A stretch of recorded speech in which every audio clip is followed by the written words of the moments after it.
That amount is a good amount from the point of view of satisfying demand in the country. And if you look at the way in which the government has been trying to nudge government employees to spend more, can be seen from the Atmanirbhar scheme last year, where the LTC allowances were bundled together and allowances given so that individuals could spend more money.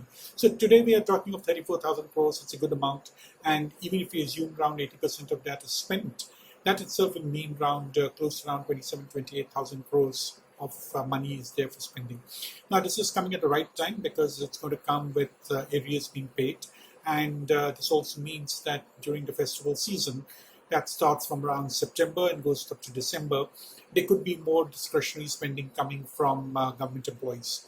Because there has been some bit of pent-up demand, one can assume, because these payments were not made earlier. So that's something that should manifest in terms of higher spending. So I think some of the industries like the auto sector, consumer durables, consumer FMCG goods, I think these are the ones which could be expected to see some kind of traction if individuals start spending the money.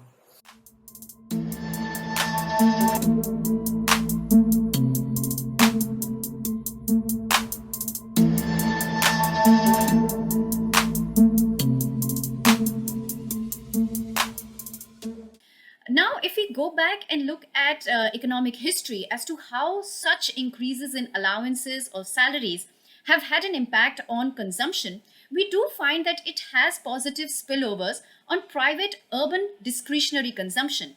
And this is typically biased in favor of items such as autos, furniture, recreational goods, and services. Now, had we been sitting in a normal year, we would have been probably drawing a similar kind of an impact assessment on consumption. But we need to be cautious and mindful of the fact that we are in a pandemic year, which could have induced certain behavioral changes at the household level. In fact, we do believe that a part of this income boost could find its way towards build-up of precautionary savings.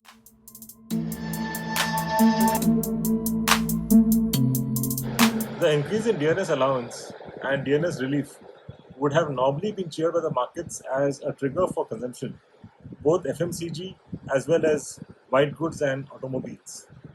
However, I don't really expect such a trigger this time around, since the worst affected due to the pandemic in the last 15 months, especially the second wave, is the middle class. Many families have gone through excessive medical expenses as well as unemployment among family members. In addition, the second wave has left many emotionally drained. To add to that, we are now witnessing inflation. Though the headline inflation numbers may not be alarming, the common man actually feels the pinch for his daily needs. So I don't really expect any sort of pent-up demand unlike post the first wave, what we saw. Instead, most may utilize these funds to bend the finances and to add to the savings.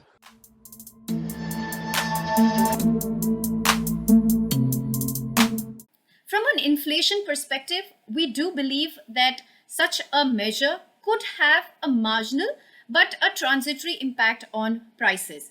But the bigger point that we would want to make here is that it gives credence to our belief that the drivers of inflation are going to switch from being more supply side in nature to being more demand driven. And that is to say that demand pull inflation will take precedence as we move into the second half of the year. And this will coincide with the progress on the pace of vaccinations.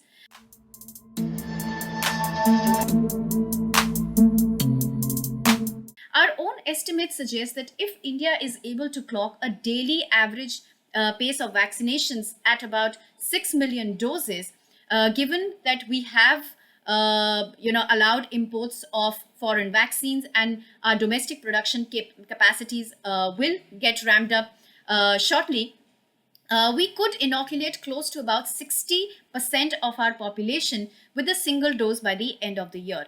And this is going to have an extremely strong impact on consumer sentiment, which has remained relatively subdued. And we have seen in economies which have achieved a critical mass of vaccination that consumer demand does pick up with vengeance. and not just for goods, but also for experiences that have remained, locked in a pandemic year.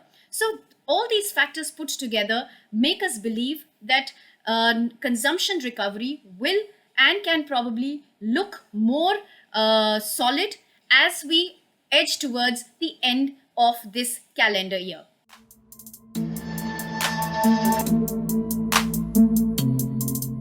This 34,000 crores is a big amount. So, given the fact that the fiscal deficit, going by what Care Ratings had estimated, was going to be more in the region of around 7.8 to 7.9% of GDP against the budgeted number of 6.8%. There could be an increase out here. In monetary terms, we are looking at something like a 2% increase in the fiscal deficit. And in terms of the ratio to GDP, it would go by probably 0.1%. So instead of something like 7.8%, we could be looking at something like 7.9%.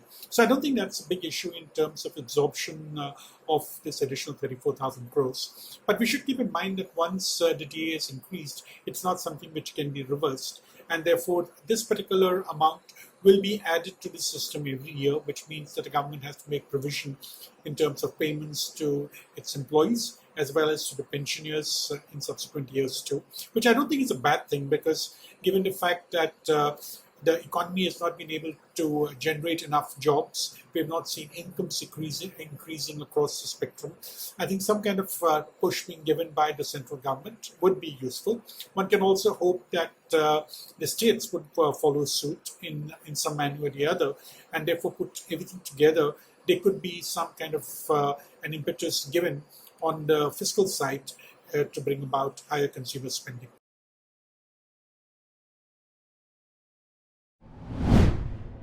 If you like this video, share it and subscribe to Business Standard. For more news, views and insights, log on to www.business-standard.com. Do also follow us on YouTube, Twitter, Facebook, Instagram, Telegram and LinkedIn.